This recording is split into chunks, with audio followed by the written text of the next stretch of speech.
Netzer just spilled a whole lot. Yeah, you got the dribs. Listen, we started. Oh, God. We started. I kind of got a little dribble, too. So Well, listen. Hey, folks. Welcome to the 4099 podcast. We're your hosts, Dima and Nick, and we don't know how to open beers. L'chaim. Yeah, apparently we don't know how to open beers because Shit, I definitely don't half of because these this shit beers are on the table. exploded, bro. Well, today, or I guess tonight, we have a really special guest in the building here today. How special is he? Very special. Special. Um, My Wow. mama always told me. all right. He's a close friend of both of ours. He Sometimes too close. sometimes a little too close. Watch it there, sir.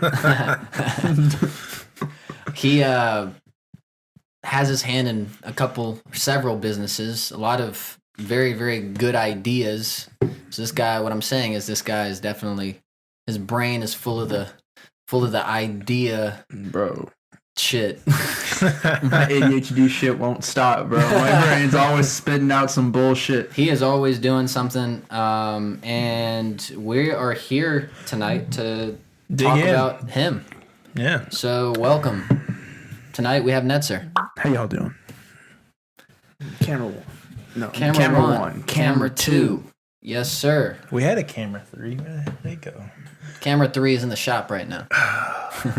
Camera 3 getting some renovations. All right. Well, I mean, hey, intros aside, intros done. It's good to have you. Thanks for coming in, man. It's always fun, chill, yo. I first wanted to talk about what you're currently studying and what you're really interested in, which is like obviously business, right? Business is like this huge building, right, with many, many different like I guess branches, right? So many fucking things you can do with it. Tell us what irons you got in the fire, bruh. Oh my god. Well, Let's start with school stuff. school stuff. So we can build some Fun stuff. credentials for you first. That way, people know you're not just full of jive turkey bullshit. Sure. Can't trust no jive turkey on the street. Hell no. You take a look at a jive turkey, be like, what the fuck's he doing? Nah. Hopefully I'm no jive turkey. But Business. What are you doing it? yeah. What So specifically? right now I'm double majoring in marketing entrepreneurship. I am a senior at the University of North Carolina at Greensboro, as they like to say. I've been the president of an entrepreneurship organization at UNCG for about 4 years now, ever since freshman year. What we do is we help anybody try to start up a business, whether it's the startup phase where you're like a baby just trying to walk, or when you're already walking, you're actually trying to start making money. So we sort of our mission, we're called the Collegiate Entrepreneurs Organization, and our mission is really just to inspire young entrepreneurs to build a business or to just get the ball rolling. So you're there to kind of like, since we're using metaphors here, you're there to kind of Take this baby by the hand and walk it down the block. exactly. I was gonna say meet a person that has a seed and help them plant the seed and watch the seed grow into a successful business. And the awesome thing about starting a business, like in college, is that you're in a safe environment to do it. Like a lot of people that start businesses, like they might be like 30 and up. That's the demographic, 30, 40. You already have experience. And that's what investors want to see. They want to see teams with a lot of experience. Now, that's the competitive advantage of people 30 and 40. But if you're young, you have the competitive advantage of time. You can, focusing on school is great, but you also have the time to focus on your business, and you have zero risk because you're in a supportive environment. Plus, research is free. Like it can cost like thousands of dollars just to get to a specific article, like on Ibis World or whatever, these niche little research things. But if you're going to the university, you can use the library, and it's all free, and that's a fantastic resource. Yeah. So the university setting is a very, like, it gives you kind of a one up on people, I guess, our age, right? Like younger, in their 20s, kind of. It gives us resources, right? It gives us these free resources for free, so that we can kind of take advantage of them. Really, and It's like a playground of tools. Yeah, exactly. It really is. Free tools. A lot of people will just hire an intern like I got hired my freshman year by a startup firm and a co-working space. Not just because, but one of the reasons was because I had so much access to all these like awesome tools. But I got that internship through CEO, through that organization. And what I did through that internship was I helped really gain experience into helping startups just go and pitch their company to some high level investors. So it was a really interesting experience.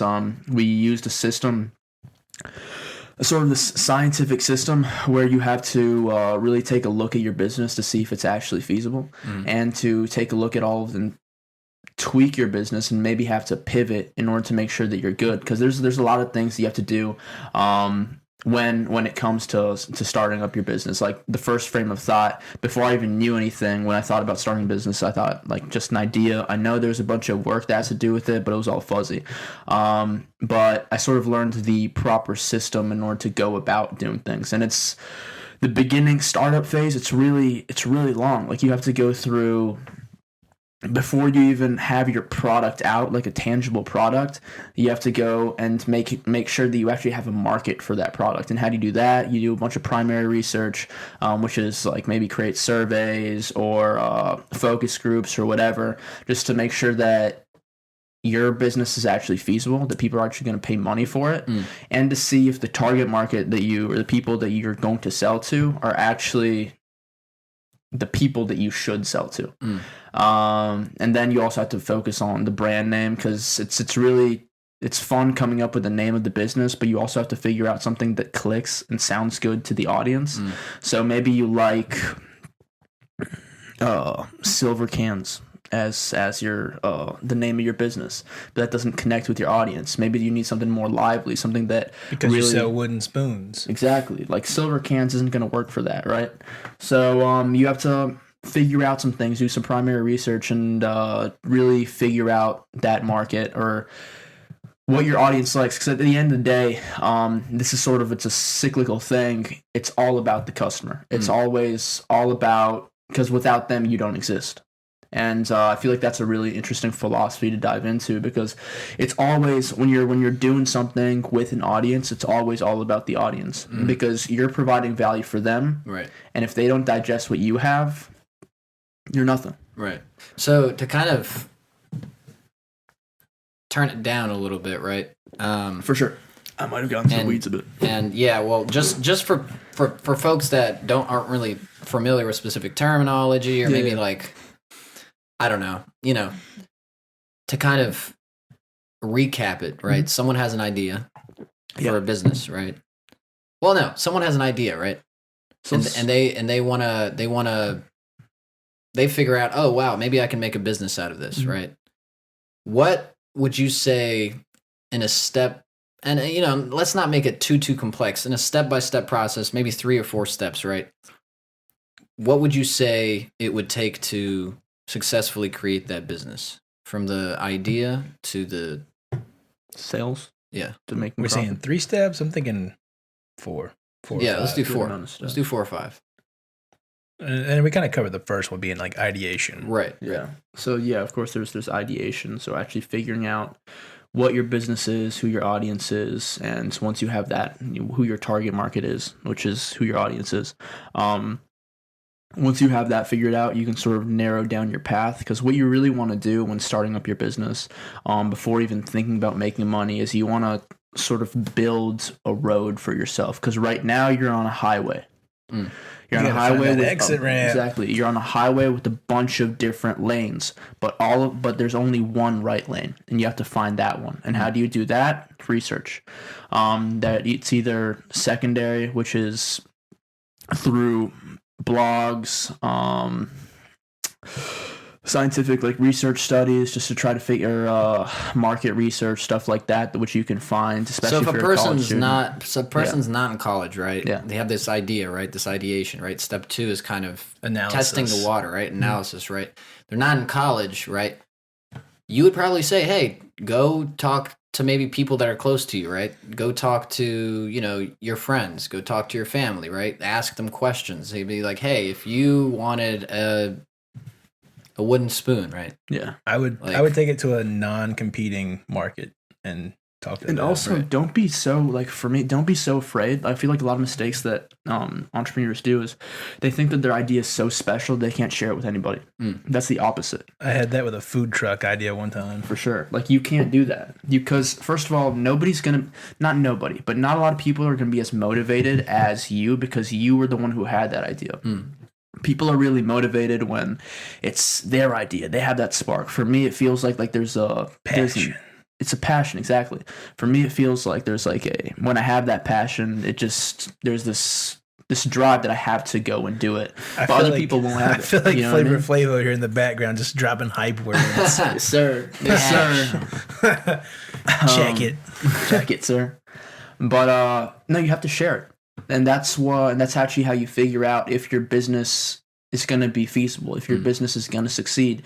You have to share it and talk with experts. Talk with people that have already gone down the road that you're going down and ask them for advice. Like, does this sound interesting to you? And if they say that it's not feasible, that's great, but take their opinion with a grain of salt because Facebook didn't sound feasible in the beginning. Apple didn't sound feasible in the beginning. Uber didn't. These are all crazy ideas that are out of the box. Maybe there's not a market already for your business and you're just going to create one. That's what entrepreneurship is all about. Where the thing I love about entrepreneurship the most is that it's so ingrained into the human psyche. It's us asking questions. And our competitive advantage as people in our environment is that we adapt and we shape the environment to meet our own needs. That's entrepreneurship. Right. You have an idea and you manifest it. So having said that, what we're getting into step 3 here. For sure. What would step 3 be after you? Okay, so we've ideated. Yep. We've analyzed. Analyzed. I made that up. Yes, That's sir. not actually a word, is it? We've conducted analysis. There you go. This here, entrepreneur, you made up a word. I did And it. it's yours now. Analyze is your new fucking word. Webster, I'm coining that. You get on this, I'm going to hurt you. I'll see you in court, bro. All right, step 3. Analyzed. We're looking at test markets. So yeah, there's a bunch of steps, so it's hard to narrow down to 4. But really focusing on the foundation is I would say is one of the most important steps, because without having a really solid foundation, what's the point of going and trying to make a bunch of money if it just all falls apart because your foundation is made out of fluff? What do you mean? Once again, figuring out who you really are. What's your brand? Who's your target? Business structure. Okay. What's your mission statement? What's your vision? Where do you really want to go? This is how you figure out. This is how you take that exit in that highway that you're on. So yeah, focus on that foundation. Focus on target market research. Create a feasibility analysis, which is a bunch of shit, but pretty much just figuring out if your business is feasible, and then after that, you can create your business model to see.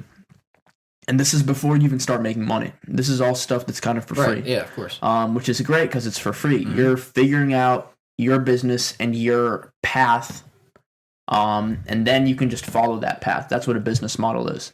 So figuring out how you're going to market your product or your business, figuring out what your pitch is. Maybe have a slide deck, so a presentation for your business to really transmit the value of what you are. And then even before that, you figure out what your value really is. Once you have all that figured out, I wouldn't say going down the path is easy, but it's way easier if you haven't already written shit down. Right. I mean, it's natural because when somebody tells you what to do, isn't that easier than you just having to figure it out yourself? Yeah, absolutely. That's pretty much what you're doing. You're telling yourself what to do, and you're just going down the path that you already laid yourself down. It's kind of like cooking. Prep work is everything. Exactly. You've already got your veggies cut up. You've already seasoned your, if you eat meat and you've already seasoned it and let it marinate or something. Which you should eat fucking meat. You got that. Well, you don't have to. It's my personal philosophy. You should. Just do it. Yeah, but you got to respect vegans and vegetarians. Right. I guess you're right. Yeah, you're right. And people with lactose issues and whatnot. Yeah. But let me tell you one thing. You're not going to be the strongest bodybuilder in the world if you're a vegan. You can be a strong one, but you won't be the strongest. Not everyone's a bodybuilder, bro. I know. Having said that, I sure as hell am not. Now, I'd agree with you if you said you're not going to be the best alcoholic if you don't drink beer. I like that. Yeah. So drink Cheers beer. to that. So drink beer, my Cheers to friend. that. That's the worst thing to cheers to, but okay, guys, I'm with you. Oh, hell. All right, so number 4, what do we got? Step 4. Step 4 with startups, pitching your idea, getting your money, getting the money to start the business. Once you have your business model set up, once you have a pathway to making money, that's when you get money in order to make money. This is the part where you've like talked If you to like don't have money already in your you've own talked pocket. to like organizations, you've talked to like Chamber of Commerce, you've looked for grants, anything, investors of different sorts. You have like For sure. angel investors. You have all sorts of really investment opportunities. Which is, different terminologies for different ways of. I would say, in my opinion, I'm actually like weary of investments.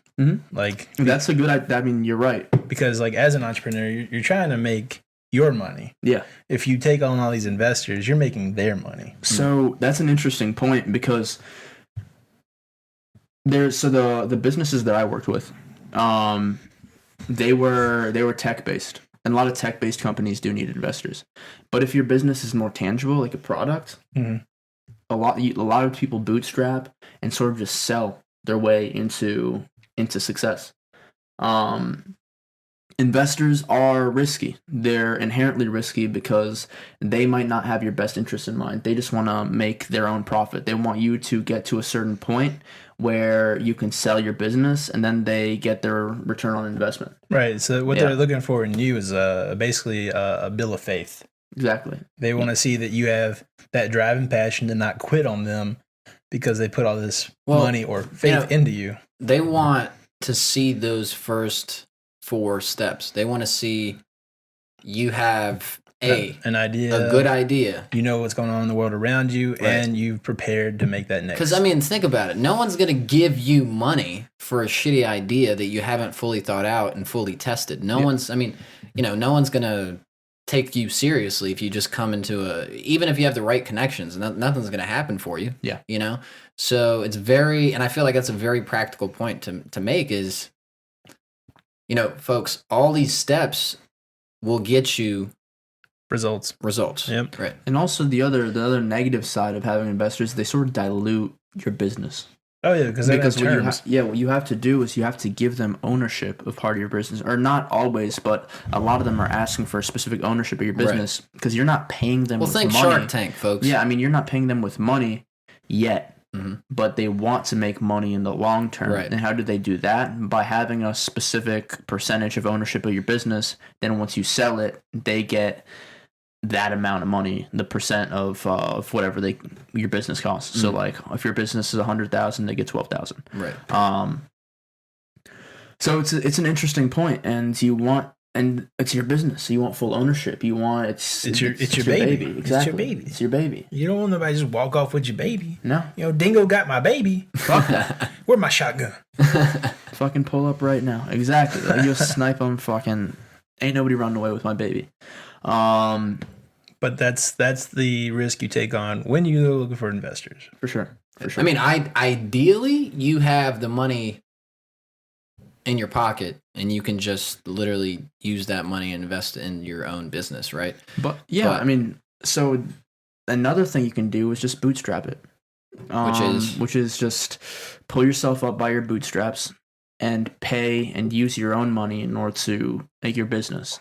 And you can do that, especially if it's a tech-based business. It's hard to do that because usually it's intangible. It's something online, and you need a specific amount of money allocated to your website or your application, which you're just not going to have. Right. But if you have a product, then I know a lot of people that are just making their products by hand at home in their garage. They have their own kitchen or whatever that they set up, and they have their own ingredients, and they just do everything by hand. And then after they get a certain amount of sales, they can start hiring employees. You can start hiring a packer. Right. You can start hiring. But this all comes with cash flow, right? This all comes with cash flow. Right. So in the beginning, all the pressure's on you. which is fun for me, for an entrepreneur. So this gets into step 5 here. Step 5 is like legitimately building your business. You have the money. This is after, really. This is big steps. This is getting into it. This is following your path. Right. You're basically in the driveway now. For sure. And you're just cruising. You're getting to Cali, you're getting to wherever you want to go. But if, like, with all those steps, I guess to reiterate, figure out who you are. I guess that can be like a life lesson too. Figure out who you are. Figure out how you're gonna get to where you want to go, and start driving. Well, speaking of driving, I want to drive back in time and ask you about, young Netzer, right? Young entrepreneur Netzer, and what got you into what you're doing now and what you're interested in doing now, what you're passionate about doing now. Why entrepreneurship? Right. Why that as opposed to, like, I don't know, cobbling or maybe like having like your own yodeling, your own ice cream like shop, like TCBY being or something. Being like a shoe shiner or something like that. Or why don't you work for like the road crews? I mean, I love road work and shit like that, but keeps me busy. Whatever keeps me busy, I like. Those hot summer days, boy, nothing like it. You sweating a little bit, it's always nice. Having fun in the sun. But that hot asphalt hits, take that in. Those fumes, get it right. Yes, sir. You forget what hot and cold are.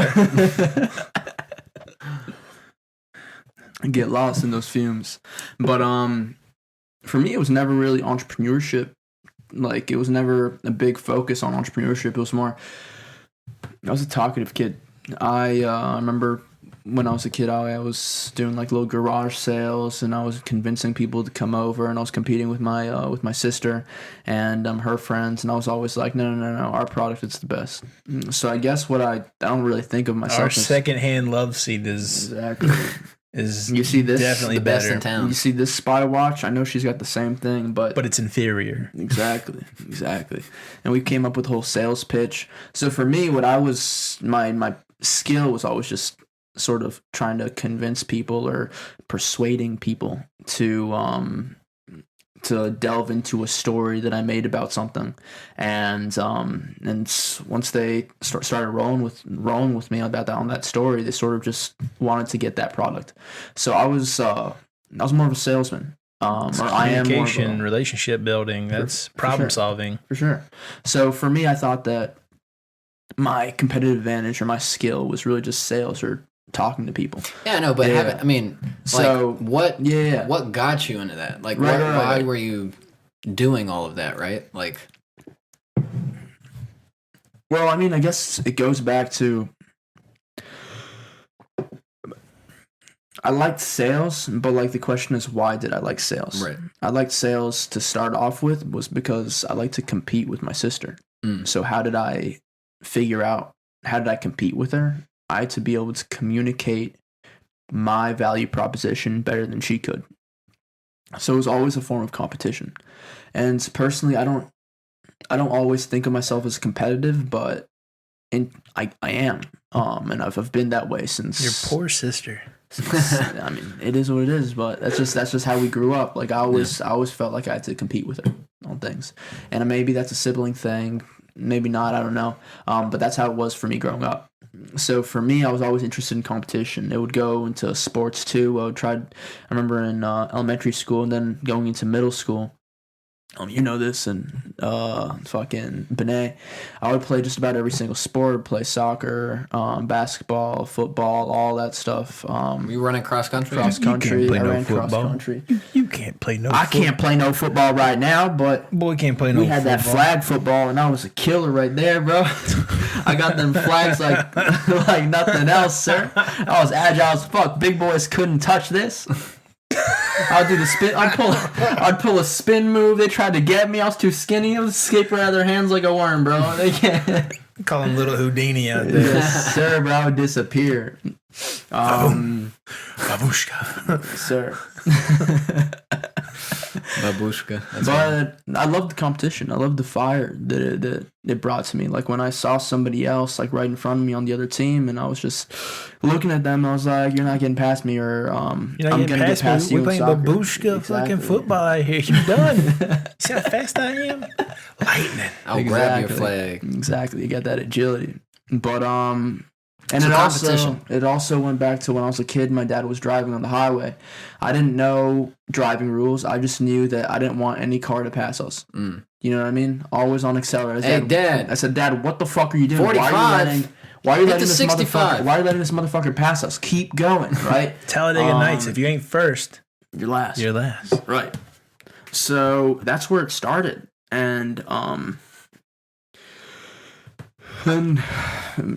mean, high school, I managed an apparel company for my school. We started at $5,000, and I just wanted to do better than what we had been doing. So I set up like a personal goals for I just wanted to do better than that. And then after my first year, we gained $15,000 in profit. So, and for me, it seemed simple because it was just a bunch of marketing and different sales and trying to figure out. Well, our target market was easy. It was the students, but Let's get in their heads. yeah, it was just we just weren't getting those sales. So I was questioning why aren't we getting those sales? Did you go to a poor kid school? I'm not a you went kid to public school. Grimsley, I went to a poor kid school. You're not getting no money out of these kids. for sure. But you getting money out of their parents? They all got free lunch. The parents are broke and shit. That's true. You got luck. You got a good market over there. I had a decent market. You could have the entire market share. My graduating high school class, you might make $3,000. Right. I mean, it was really just finding good spots. Really, like That's what I'm. Yeah. So it's a bit of luck. For sure, it's a bit of luck. It's always a bit of luck. So It's always. But you want to your come up in this was definitely preparation. I had There's a lot of P's in that word. Preparation. For me, like going into that, it gave me confidence that I knew I could sell things, and I knew it was possible to actually make money from just selling a random product or selling something. I definitely feel like a lot of viewerships, like a lot of people listening would hear that and be like, that's intimidating. For sure. Because I think that's the first thing someone thinks about when they're like, I really have this cool idea and I want to go to market with it, but fuck rejection. Fuck rejection. But also, fuck rejection. Fuck rejection. Like, it is what it is. Fuck, rejection. And then fuck rejection. Just fuck rejection. You're going to be rejected your entire fucking life. Yeah. Every minute of your life when it comes to when you're a kid and your mom says no, you still persisted. You still try to put that little fucking Beyblade or Pokemon fucking toy into your mom's basket. We don't need all that garbage. You know what Try I mean? me, bitch. And you got it, right? Like some of those times, at least one of those times, your mom gave in and she said yes. At least one. Grandma. Somebody in your grandma family gave in. Somebody in your family said yes, and that's sales. Well, speaking of grandma, Nick, go ahead and crack your beer. Thank you, son. Ha cha cha cha chia. L'chaim. Dribble free. Getting better by the beer. Booyaka, booyaka, mama, iya, oh. That is a weird one. It's floral, but very low toned. It's weird because very dark colored. Yeah, this is the Rilo Ken beer of the night. Sounds like Kylo Ren, bro. Looks like it's Rilo Ken. Rilo Ken. Well, I can't just drop a Star Wars character. For the listeners that don't necessarily have, the viewing experience, Nick has just cracked open a solid black can. Yeah. And yeah, it tastes like it tastes like a parade of very angry flowers. Angry I like flowers. That. I think that's an interesting way to describe a taste. You want to taste my angry flower, Drew? I would love to taste your angry flowers.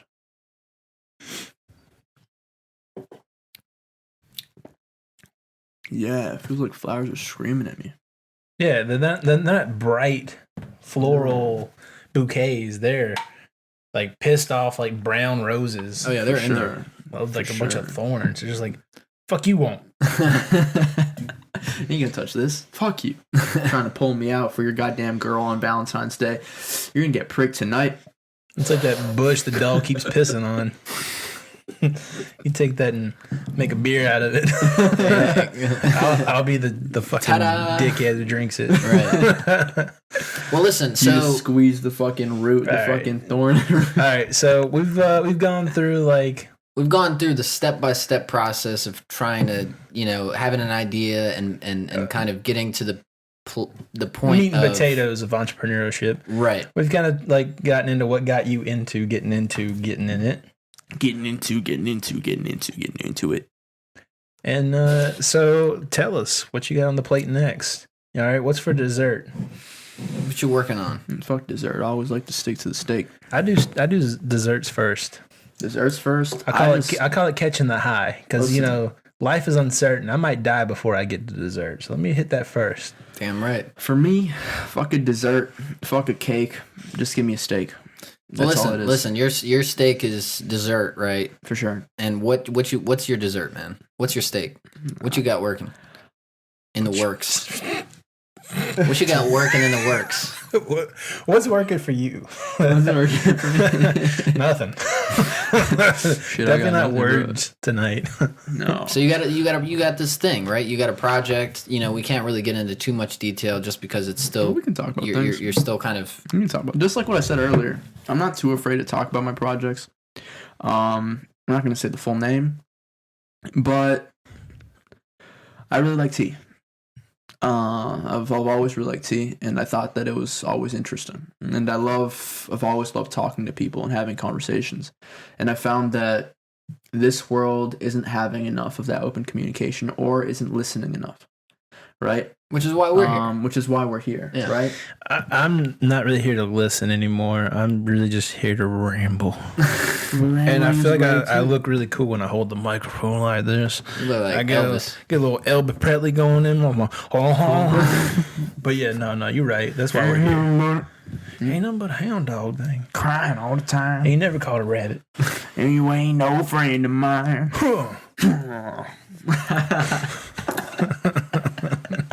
Yes, sir. We're having too much fun. This is supposed to be work. Oh, listen. So you like tea, man? Fun. You like tea. I like tea. You like having you like having conversations. You want to bridge. I thought it was so. Here's what I always thought it was interesting. I always thought those tea ceremonies were really interesting. They had Japanese tea ceremonies. Yeah, I always thought those were interesting. I also thought the tea time was really interesting. And I was trying to delve deep into like. And that's like a British thing, right? Yeah, I was trying to figure out like why is that interesting. Tea time is interesting. First, there's like this whole ceremony and there's a bunch of culture behind that, but it's also something you have with another person. It's an engagement between another person. And tea time is very similar. You can have that by yourself, but it's more of the girls used to have that as gossip time. That was the British way to just talk. We're looking back in history, folks. Yeah, we're for not sure. talking 21st century. Yeah. No. This was, and the girls, they couldn't drink beer, they couldn't go to the bars or pubs, so instead they shifted. The guys would be talking about shit at the pubs, and the girls couldn't go to a pub, so instead they would drink some tea. I don't remember the name of whatever the fuck the girl who invented it, but it was some princess. She started drinking tea, her mom started drinking tea, and the girls would just get together and start drinking tea together. Yeah. I don't know if it was a queen. I think it was some other princess. It was a royal family. Anywho. And I thought that was interesting. Why does tea bring people together? And I don't know if it's particular tea, but it gave people a reason to come together because people want to talk to each other. Naturally, we want to feel this connection between each other. It's just we don't always have a reason to do it. You need some sort of reason, some sort of gathering, and tea became synonymous with communication. And it still is synonymous with communication. And I thought, that's an interesting idea. I like both. Why not bring it together and create a business out of that? So right now we're not a business yet. Right now we're just a creative project. But right now we're calling it the cafe, or that's the The code name for it. The it's working code title name for it. And it's gonna be a bunch of fun. It's in this world we live in, we don't always want to listen to other people's ideas. We want to. Damn, this beer got me burping. You're good, man. We gassy.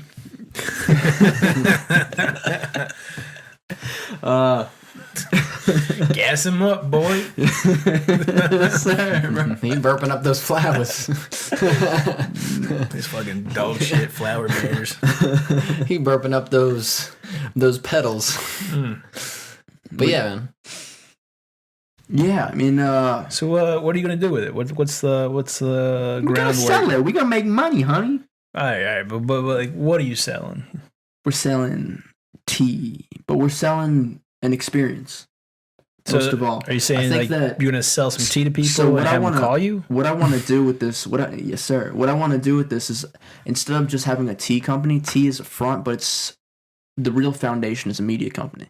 Just like how McDonald's, you think that it's a fast food restaurant, but it's really a real estate business.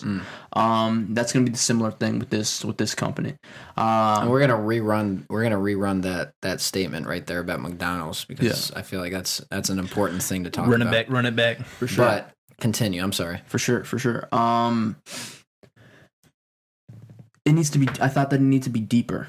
And media is huge, and people want to consume things, but it's also can create a pipeline or a marketing funnel for a product that you could sell. So I thought, what if Joe Rogan owned a business? Like his podcast was also a business. I feel like his loyal audience would buy whatever he sold. Absolutely. I mean, he's got a partnership with On It, but what if it was his own business? He owns a CBD manufacturer, and that was part of his podcast. I feel like a lot of people would buy that CBD. So, what if the fighter and the kid, they also were a gym? That's where a podcast for the folks that don't know. The fighter and the kid. What if they were also a gym where they did Muay Thai, boxing, jiu-jitsu? I feel like their audience and their community would go to that gym and practice. Absolutely. Right? So all of these different media platforms are funnels. And one way that people are using that is by being sponsored. But I feel like there's a whole nother way to use that platform in order to create or promote your own project and really create an experience. Because let's say Joe Rogan has a CBD company. He's big on CBD. He loves weed and all that stuff. And people can really connect with him and his experience, the Joe Rogan experience, by buying that product. So not only are they listening to his podcast, they're also ingesting or doing the same things he's doing. And we've already seen that people are going to clone what he does. They want to go elk hunting. They're going to go do some jiu-jitsu,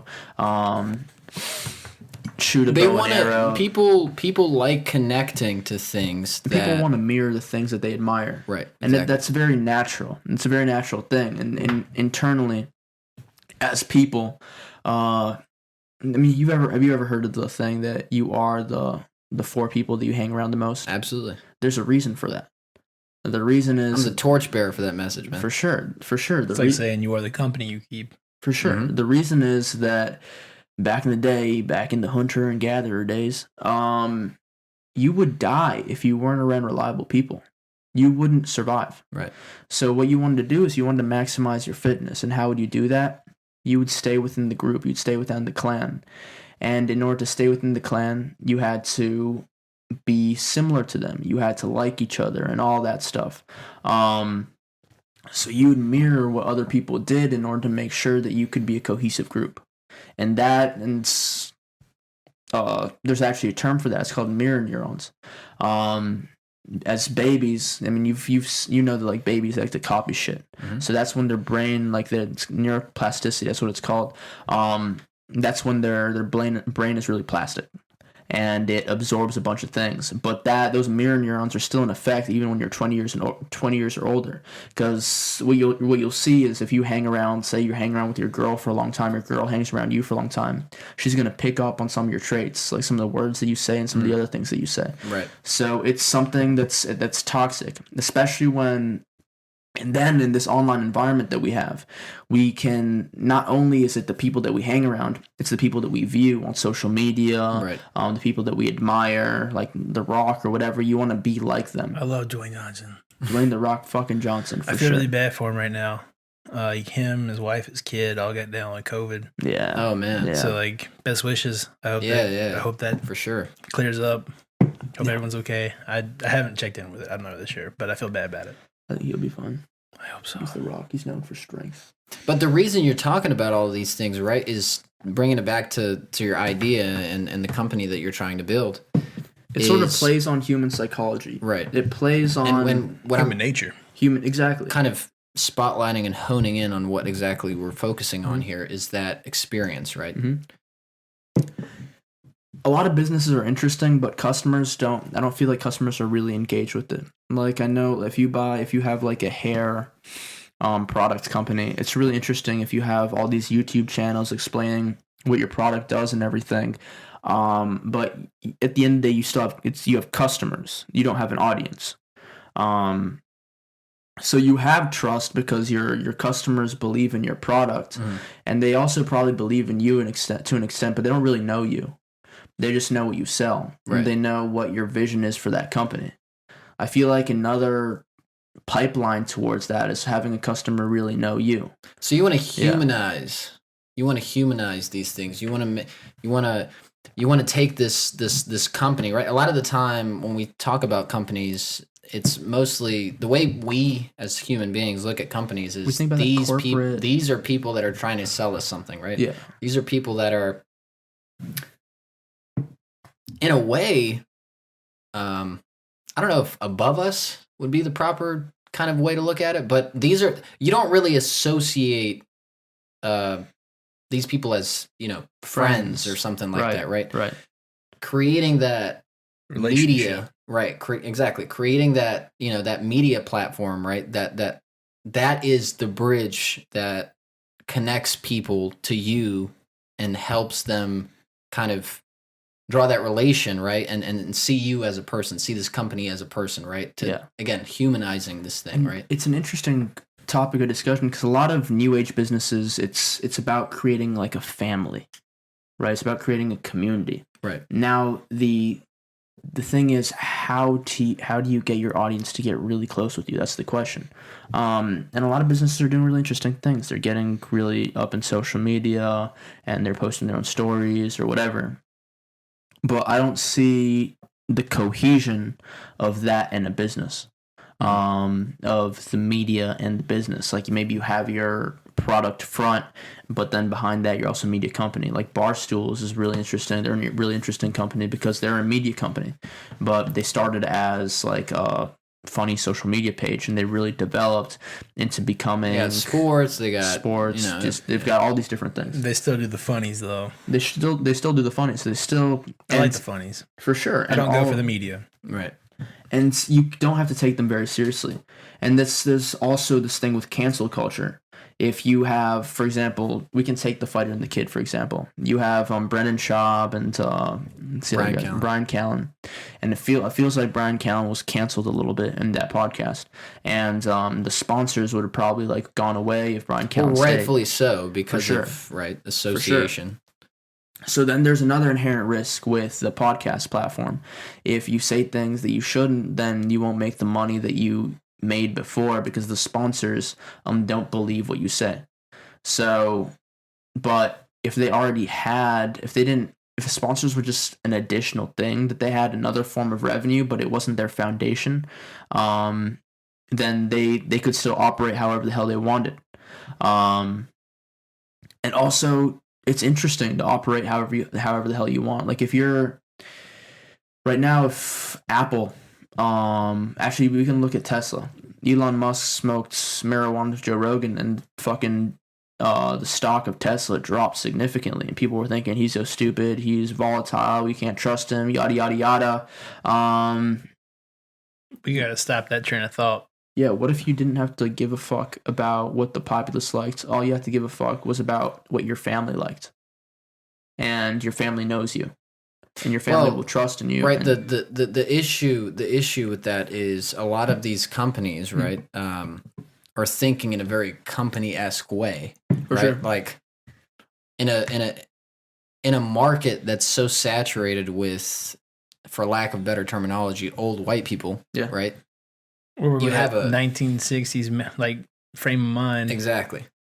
And so it's very hard for these companies to kind of Grow out of that. grow out of that. Yeah. Right. Exactly. Which is why all of these, situations with Musk and Brian Callen for the sexual assault allegations and stuff like that happen.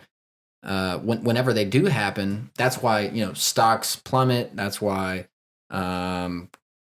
sponsors kind of hit the next train out. You know, so what you're talking about is you're talking about the future. You're talking about being in a place where companies don't necessarily care about this old frame of thought, right? This Talking about living in that 4099. Yeah, exactly. There you go, man. There you go. Perfect.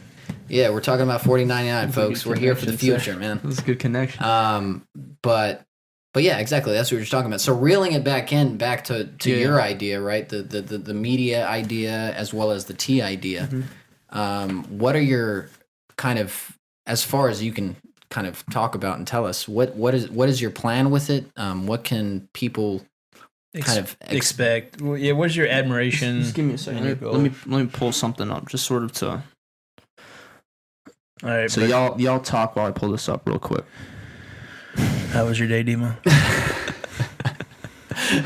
Very plain, man. Very plain. So it's podcast day, and usually on podcast day we kind of hit the text message, hit the group chat, see what everyone has got going on, get prepared for this thing. I've been avoiding our texts. Nick has been the Moose Lodge, sir. Avoiding. I didn't pay my dues in the Moose Lodge, so I'm not allowed to hang out that much. Yeah, so I guess we can say the Moose Lodge is kind of a little group chat that we recently created between the three of us, Netzer, Nick, and I. If anyone would like to join our Moose Lodge, it's not associated with actual Moose Lodges. Speaking of, drop a comment. Speaking of joining things, if anyone that's listening to this or anyone that's viewing this has not already done so, please subscribe to the channel. Please give us a follow on Spotify. We're on all major streaming platforms. And give us a listen, give us a like, give us a comment. We'd really like to hear from you. Send me some beer recommendations. Yeah, Nick's a huge beer guy. Send him some recommendations. Or whiskey. Or whiskey, or just tequila. Drop a dog shit comment in the basement. In the basement. Listen, if you want to really engage in this podcast and you want to see Nick drink the beer and the alcohol that you are drinking, subscribe, like, follow, and fucking send him the goddamn beer because he's gonna drink them all. I promise you. This is why we have Netzer on this episode, is to kind of give us that kind of promo. I'm gonna drink myself to death on this show. And it's gonna be all recorded for you. Yep. Oh. Well, listen. Stage 2 liver failure. To wrap this thing up, we talked a little bit about your idea, about your business kind of sprouting up, you working on it. We talked about kind of the 4-step, 5-step, however many step process that it takes to build a business. We talked a little bit about, why you're interested in the things that you're doing within business. And then we started to spill the tea.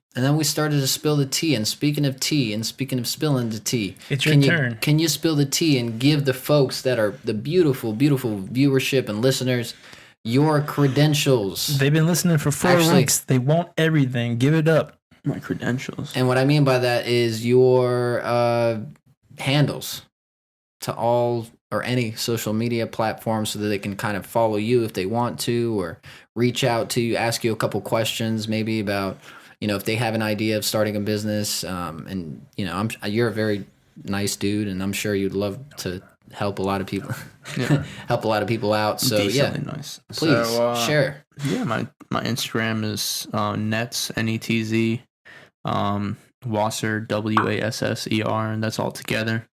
Shoot me an email. It's netzer.wasser@gmail.com. Those would be the big two. If you really want to get in contact with me, shoot me an email, shoot me a DM on Instagram. Not gonna give out my phone number. I'll give it out if anybody comments and wants it. Let me know.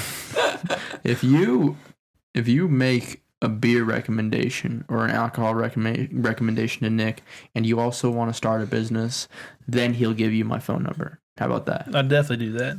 How about that? I'll invite you to come drink on the show with us. Yes, sir. There you go. Anybody want to come drink with me on camera? So listen, this has been an amazing episode. Wait. I know what you're doing. You're wrapping it out. I'm not ready Okay. because we have to go over McDonald's retail game.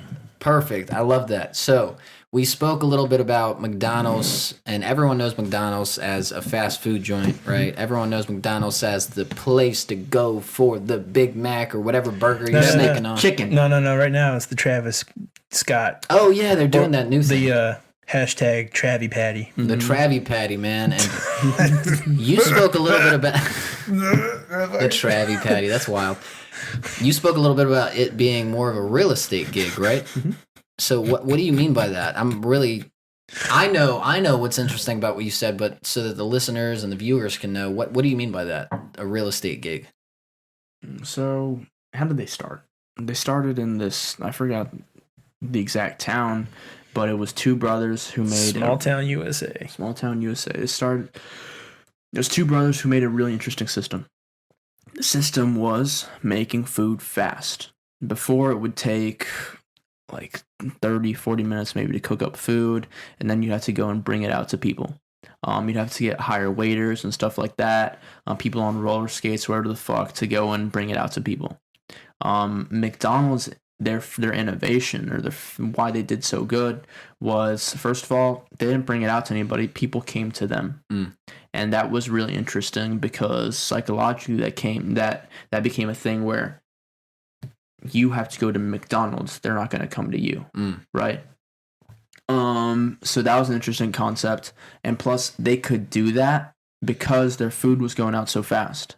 So then, whatever the fuck his face is, the guy the salesman who sort of stole McDonald's or whatever from these two brothers, he comes through and he's like, this is a really interesting system. And he works with them and he ends up franchising their system. But how is it that you make sure that people know you and see you and come to you? You have to be at the right place. Location. Exactly. That's all real estate is about. You have to be at the perfect place in order for people to easily be able to come to you, which is, again, the psychological framework. You come to McDonald's. It makes it convenient. For sure. It's hard to say no when it's that convenient. Exactly. That's the whole marketing thing with McDonald's. It's the most convenient option.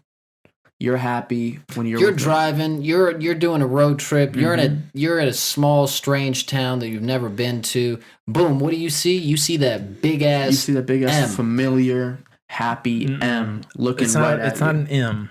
It's the arches, boys. It's the arches. You see the golden arches. You see the red background. An excuse because I'm a foreigner, sir. But actually, there's no excuse because McDonald's is everywhere. I went to McDonald's in Israel and I learned that the fucking ketchup in other countries is not the same. No, it's not. No, it's not. And I kind of love it. No, in Israel, it's a little more bitter. Yeah, it's definitely bitter. There's less sugar in it. All right, I'm American. All right, load it up with the sugar. Give me my diabetes. Where's the sugar in this ketchup? It looks brown, not dye red. God damn it. Yeah, I'm out there. Gosh darn. I'm at that Scud Missile Mall, and I'm like, something tastes weird. This ketchup's kind of sour. This ketchup tastes way too natural to me. Yeah. I don't like it. Yeah, this isn't giving me cancer, and I don't appreciate it. I need some cancerogenic flavor in this. Oh my God, you guys are wild. Listen, we love the States. Thank God for the USA. But listen, man, y'all are wild too much sometimes. Sugar. Too much sugar. Y'all are wild sometimes. We love you, but y'all are wild sometimes. That's why we love you. But yeah, real estate, man. McDonald's is about convenience. Convenience. Right. So in order to do that, or in order to maximize sales, they had to optimize their location. And so they got the perfect place in the street corner where both You can come in from multiple sections. They would always get the optimal place, somewhere where people could see and could conveniently access them. And that's how they're a real estate company, because they are a physical company. They're tangible. So they have to be accessible. And that's how they're a real estate company. There you go, folks. I wonder if you still get those McDonald's like bucks, the gift card dollars. Oh yeah. Or if you can get those on Amazon. I don't know. I'm sure. Hey, look, they're all about convenience, so I'm sure you can go anywhere and find But them. the really interesting thing about companies is it's always all about convenience. You know a company is going to be successful if it saves you time. That's how that's the first thing. Like when you, for example, Uber, it saves you time on what? Waiting for a cab. Right. Then Starbucks saves you time of making your own coffee. Apple saves your eyes. Saves your eyes, saves you time on waiting forever to upload your fucking YouTube video. Right. Increases his processing good platform to have a healthy workflow. For sure. And I love Microsoft and I love Androids and stuff like that. But I'm an Apple boy. You got the apples everywhere, man. And low key, I'm becoming one. Once you take a bite from that apple, right? I mean, it's hard to go back, to anything else. Cursed. Yeah. Cursed. But listen, to wrap this thing up, talked about a lot of things. I want you to look at either camera, and if you have something that you want to directly say to the folks listening, to the folks viewing, I want you to say it right now. And let's close this thing up. I guess the biggest thing for me is just be creative. Just stay curious. There's so much shit out there, and there's so much bullshit that it's so hard to get lost in the weeds. But never forget that you still don't know shit, no matter how much you think you do. There's still so much to learn. We only know 5% of the ocean, or what's in the ocean. That's crazy to think about. And that just says something about how much we really know about this world. So listen to people. Empathize with people, because there's no such thing as being better than somebody. That's all a paradox, because it's really contradictory, because we're all people at the end of the day. So stay curious, try to be happy, and have fun, because this is the only life you got. Peace out. There you go. Amen. And listen, folks, it's been a pleasure. Me and Nick have Nick and I, motherfucker. have really had such a pleasure of having you on the show, you silly bastard. Mm-hmm. I don't know if pleasure is the word I would use. maybe also annoyance. And hey, but it's a beautiful thing, sir. But thank you so much for coming in and sharing with us and with the viewers and listeners about what you got going on, sharing some insight. Giving people a little bit of a peek into what you got going on. KO show. Huh? By the way, check out the KO show. Oh, check out the KO show. Me and Netzer, we run that. I'm gonna be on that show one day. Nick will be on the show one day. Knocking both of us the fuck out for a fight night. It is a podcast. It is a show about MMA, mixed martial arts. If you guys are interested in that, check that out. I think you'll have fun doing that. But anyway, signing out. Episode whatever the hell it is of the 4099 podcast. Thank you guys so much for tuning in. As always, like, comment, subscribe. And one more l'chaim, just in the night. L'chaim. L'chaim. Shalom. Leila tov.